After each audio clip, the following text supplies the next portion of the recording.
اعوذ بالله من الشیطان الرجیم بسم الله الرحمن الرحیم. نن د میجه د علي وزیر سره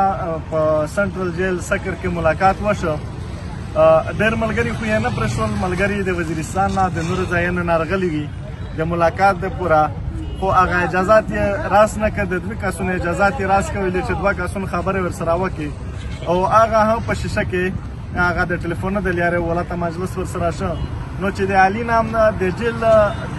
په حواله پوښتنه وکړله چې هغه د تو صحت هغه سلسله د تو څرنګه دو، نو دا یې په جیل کې 24 غنټه بند کړی دی په چاکې کې دننه. او د ده دا خبره وه چې د مو په غوښي او ورسره هغه چې نور کوم صحت دی هغه شپه په ورځه مطلب هغه لوند روان یم. نو که د دوی د دا وویل چې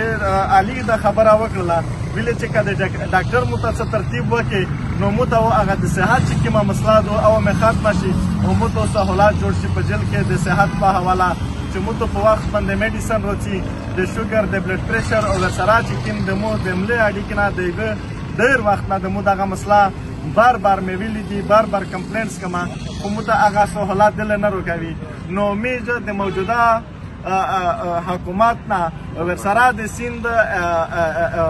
صوبې وزیر اعلی نه د سپیکر نه او ورسره چې نور کوم منسټرون دي د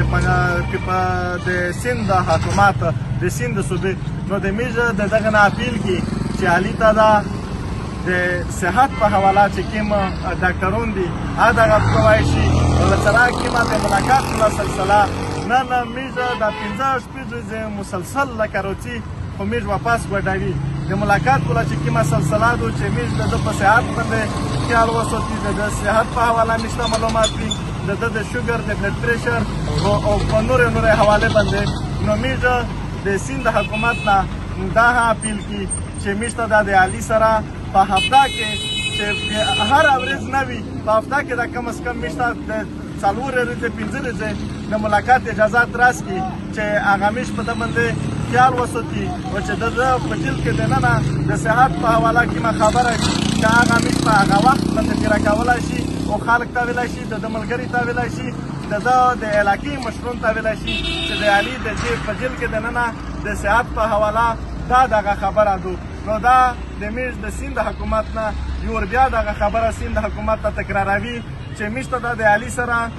چې په هفته کې د روزانه په بنیاد نه وي، کم از کم په هفته کې دا 4 ولا میج ته ملاقات راکوي چې میج هغه ده ته په وخت باندې هغه شی رسولی شي. اور بل ورسره د سندھ حکومت سے ہم یہ اپیل کرتے ہیں کہ علی وزیر کو جیل میں صحت کے حوالے سے جو مسائل ہیں ان کی فوری مطلب بندوبست کریں، اور اس جیل میں جو ڈاکٹرز ہیں یا باہر کے جو ڈاکٹرز ہیں وہ علی وزیر کو بھیج دیں. ان کی جو کمر بیک بون کا مسئلہ ہے اور ساتھ ہی شوگر کا مسئلہ ہے اور ساتھ ہی اس کو ایکسرسائز کا مسئلہ ہے کہ اس کی ایکسرسائز نہیں ہو رہی، تو ہم آپ سندھ گورنمنٹ سے اپیل کرتے ہیں کہ علی وزیر کو یہ سہولیات دی جائے جیل میں. مہربانی.